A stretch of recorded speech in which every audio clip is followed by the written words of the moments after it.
get results. দ্বিতীয় টি-20তেও পাকিস্তানের দুর্দান্ত সূচনা। পাকিস্তানের রান যখন মাত্র 12, তখন সায়েম আইয়ুব রান আউটের শিকার হন। এরপর ওপেনার সাহিবজাদা ফারহানের সাথে লম্বা জুটি করেন মোহাম্মদ হারিস। এই জুটি মাত্র 50 বলে 100 রান পূর্ণ করে।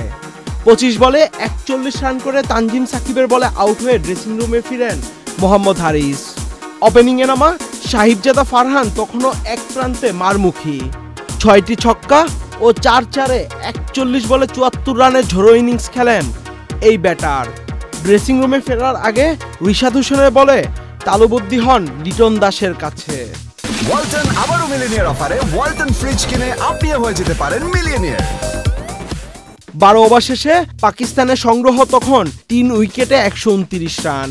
এরপর ক্রিজে ব্যাট করতে আসেন নতুন 2 ব্যাটার অধিনায়ক সালমান আলী আগা ও হাসান নেওয়াজ। প্রথম টি-20র মতো এদিনও বল হাতে বেশ ব্যয়বহুল ছিলেন রিশাদ হোসেন। 4 ওভারে 50 রান দিয়ে উইকেট নিতে পেরেছেন মাত্র একটি। শেষ খবর পর্যন্ত 15 ওভার শেষে পাকিস্তানের সংগ্রহ 3 উইকেটে 161 run.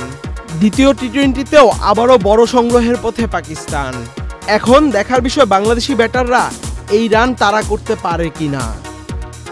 Ahmed Shafi, channel I.